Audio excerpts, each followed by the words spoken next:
What's going on, YouTube Nation? This is Start Dividend. If you guys are new to my YouTube channel, make sure you subscribe and hit the notification bell so you don't miss future videos. So one, I made it to 200,000 with my dividend portfolio.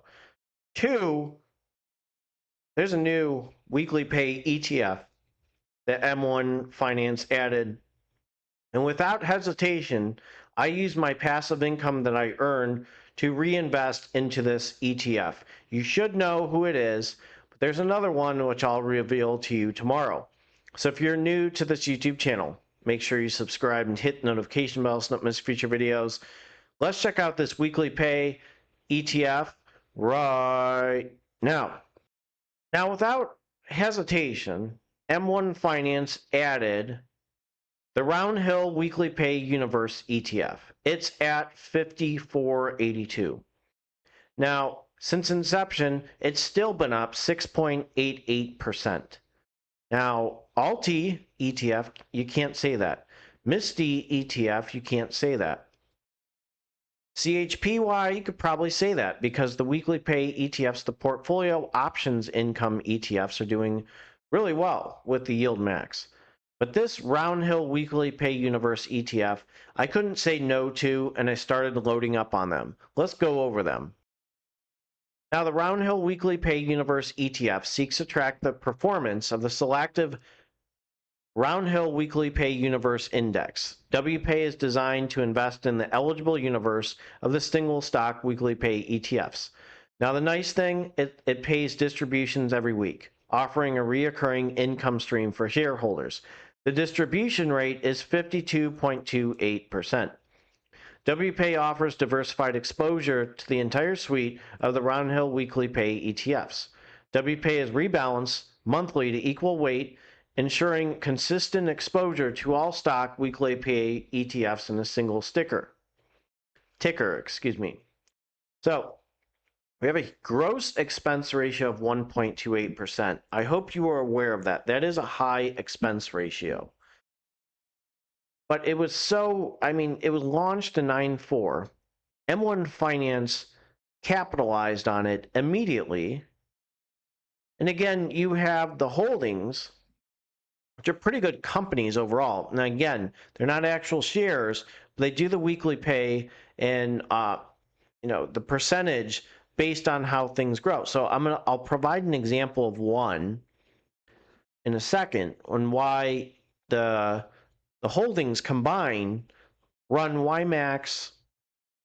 It destroys YMAX. So the BRKW, the Berkshire B WeeklyPay ETF at 6.37%, Amazon WeeklyPay ETF at 6.40%, Meta WeeklyPay ETF at 6.57%, the Roundhill Coin WeeklyPay ETF 6.3%, the Apple WeeklyPay ETF 6.68%, the Roundhill Hood WeeklyPay ETF at 6.84%, the Roundhill Palantir WeeklyPay ETF at 6.99%, the Roundhill Broadcom WeeklyPay ETF at 7.49%, the Roundhill TSLA WeeklyPay ETF at 7.71%, and the Roundhill Google WeeklyPay ETF. Now, I'm going to jump just to one of them, okay? And this is why there's a really nice balance. Some of these are very good growth ETFs, actually all of them. I don't know about Coinbase, but, you have Apple, you have Robinhood, you have Palantir, you have Broadcom, you have Google. You can maybe claim Tesla.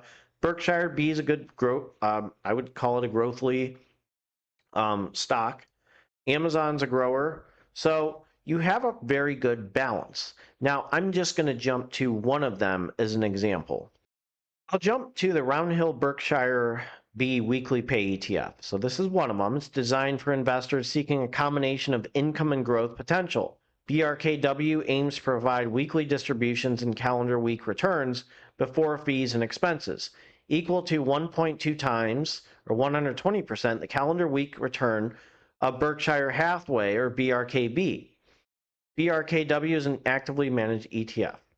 So again, there's no guarantee that the fund will successfully provide returns that correspond to 1.2% the calendar week, but it's a grower. So I can't wait till M1 Finance adds them, of course.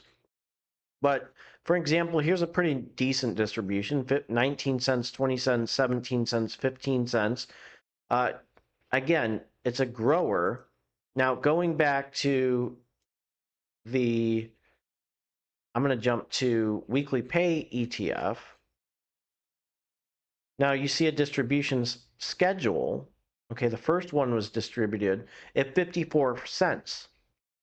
Now there's it's well balanced, which is very nice. Now, is it a guarantee it's going to get to 54 cents? No. Is it better than YMAX? Yes. Is it better than Alti ETF? Absolutely. And I'm going to be honest with you. This is the first distribution that it had.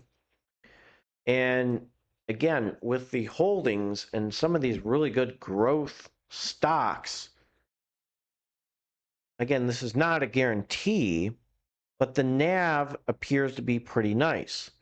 Now, having a combination of WPAY and Maggie, it's very interesting that WPAY is 6.88%, for the past month. I know it's new, and Maggie is 1.33%. But the problem is, if the market takes a hit, these are going to take a hit. Remember, it's 120%. So, you get a nice distribution.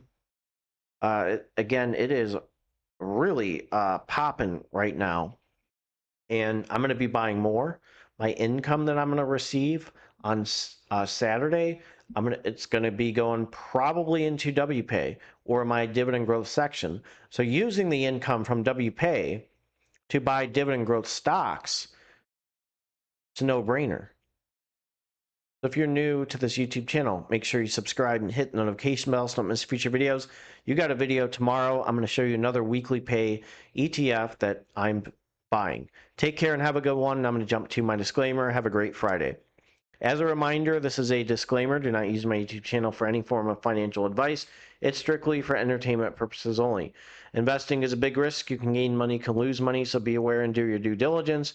Go to a financial advisor for financial advice. Go to a tax advisor for tax advice, please. Again, my videos are for entertainment purposes only. I'm going to be buying WPAY. I already bought shares of WPAY ETF. Shouldn't be buying things because I'm buying things and being very straightforward with you. You guys take care and have a good one. And a lot of you misty people that went after me, good luck.